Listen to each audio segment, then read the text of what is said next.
Soli waits for the snap, got it, gonna hand it off. Blunt's gonna go right, big hole, 20, jumps over man at the 15, got his feet, 10, 5, oh baby, touchdown again, Blunt! Here's your ball again! There's your ball again!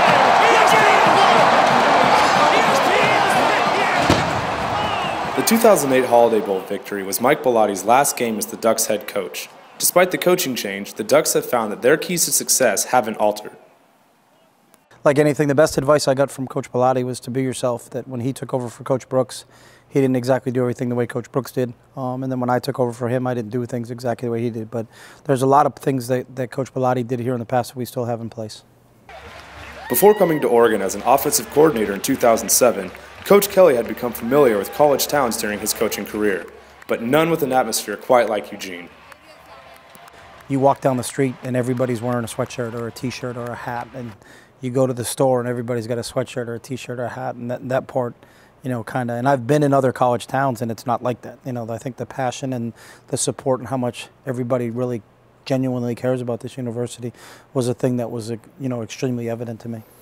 Before joining the Ducks staff, Kelly acknowledged the long-term success of the Oregon football program. I looked at Oregon as a top program, you know, when I was coaching at a different school. I never looked at Oregon and say, hey, one day I think they're going to be pretty good. I thought they were pretty good, you know, and in my first year here, we rose all the way to #2 in the country. You know, they went to, I think, #2 in the country in the Fiesta Bowl when Joey Harrington was here, and I remember watching that game on New Year's Day. So, you know, I've always considered, I knew from being a coach that teams go up and teams go down, but, you know, I don't remember the exact number, but they had been to, like, you know, bowl games in 17 out of 18 years. So, you know, again, that's a tough thing to do, and to win consistently at the college level on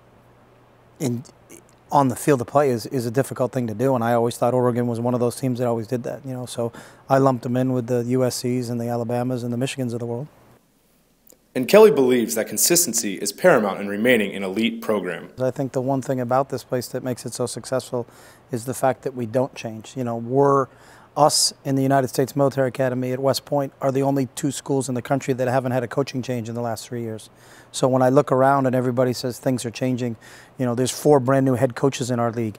Every other program's had 4 or 5 assistant coaches leave, but the same coaches that were here 3 years ago when we played against Boise State in the opener are still here today. You know, I think when a lot of things change, maybe cosmetically things change. You know, if people want to ask me what changes at Oregon, I'll say our uniforms change. But I think how we do things and really the guts of it, the staff that we have here, that part hasn't changed. And I think that's one of the real keys to our success. And that success has led to 3 consecutive BCS Bowl berths. In 2010, the Ducks offense averaged over 46 points per game with an average margin of victory of nearly 31 points, resulting in an undefeated season and an appearance in the 2011 National Championship game against Auburn University.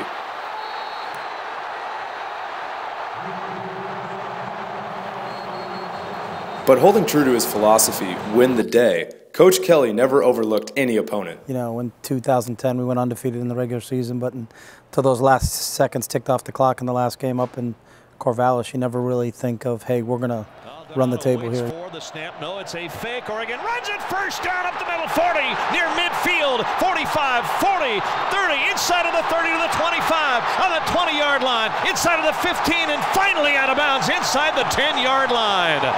They'll mark it at the 10.